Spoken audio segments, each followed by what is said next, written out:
Hi, welcome to the Papers Note. This is Tara. Today I'm going to be working on the March Iron Crafter video. This month Anna and I chose ribbon, trim, or twine, or all of the above to work with. These are things that we feel like are not getting enough attention in our stashes, and we are hoping that this monthly hop will help all of us start using some of these products. So I am going to be working with this cute little girl. This is Scarlett, my granddaughter. Photos were taken in 2016. And I am going to be working with this color palette. This is a sheet of polka dotted paper from a Freckled Fawn kit from 2022. And I have already cut it into a circle with my silhouette. And we're going to get started. I have a pile of ribbon that I'm going to be playing with, and we're going to see what we're going to come up with. So I'm going to speed you up and see you in a few. All right, let's talk a little bit about what I plan on doing with this Iron Crafter layout. So off camera, I mounted my 2 photos on white cardstock. I chose a pile of ribbon in colors that matched this pattern paper that I cut a circle out of, and then I hand stitched around the circle in a hot pink embroidery floss.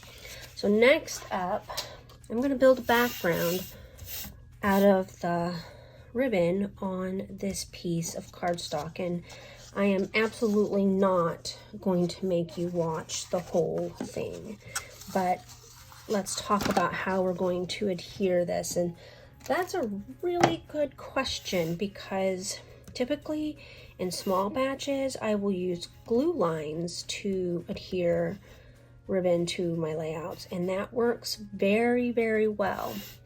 I think I'm going to use double-sided tape because my friend Kimberly from I'd Rather Be Scrapbooking gifted me a whole bunch of it, and it sticks well. So I'm going to cut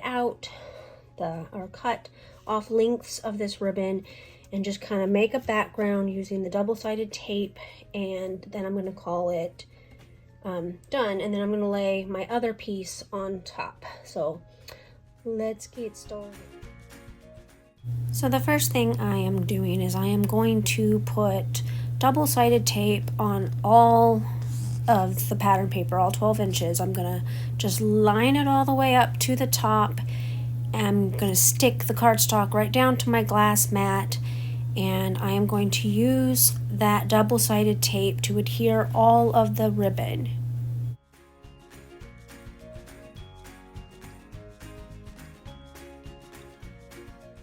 So in case you were wondering, no, I absolutely did not purchase this ribbon for this project. I used to make hair bows for both of my daughters, plus when I started scrapbooking, ribbon was really popular, and I bought a ton of it that I still absolutely have most of. So now I am just stacking up the ribbon, and I'm also using some lace on here as well, and I'm just gluing them down on top of that double-sided tape. I haven't taken all of the backing off all of the tape just yet, but I will, and I did say that I wasn't going to make you watch this entire process. Now, this crocheted ribbon is an old peachy cheap purchase. I bought maybe 6 to 8 little rolls of it, and it's supposed to be double-sided.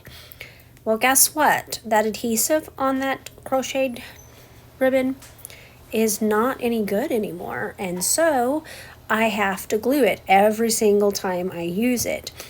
It's a really pretty crocheted ribbon too. I had it in cream and several other colors, and I don't think I have a whole lot of it left anymore, but I just thought it would make a great texture piece for this background for my layout.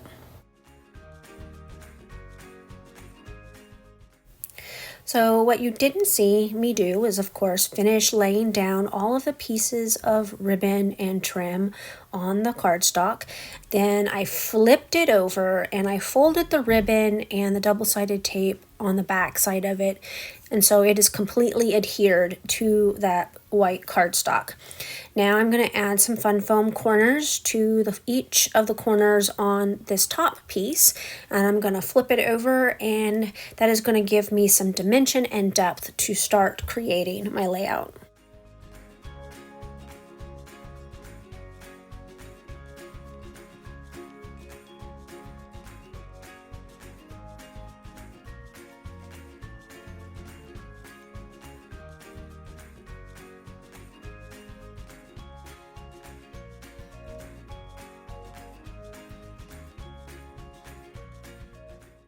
So I did add a couple pieces of chipboard on the layout. I'm not going to use the piece with the heart because that's where my title is going to end up, which I am going to go ahead and put down first before I start adding any types of embellishments.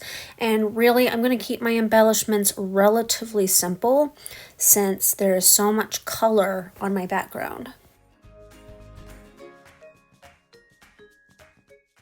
You can also see that I've already written my journaling on some labels, and I will stack those up in a few minutes. But first I'm going to adhere these photos. I'm going to tuck the top corner of that first photo underneath my circle background, and then I'm just going to use this tacky glue to glue down the piece of chipboard. And this is where I decide not to use that other piece of chipboard.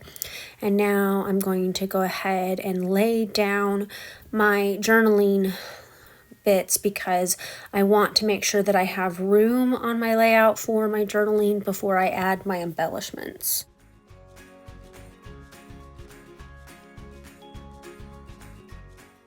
I had pulled baggies of flowers out for another layout, and I decided that I was going to use these flowers, these black flowers, for this layout. Again, I've already got enough color going on in my background, so I am only going to be using these dark gray and black flowers on this layout to embellish. And after I get them kind of where I think I want them to go, I am going to stop the video and I'm going to glue them down, and then I'll come back on and I'll put some centers on them. When I was a design team member for Buttons Galore and More, they sent me so much beautiful product, and these pearls are some of the product that they sent. I haven't used a whole lot of them because, you know, they're kind of bulky, but they make great centers for these flowers, and I'm just using glue dots to adhere them to the center of my flower.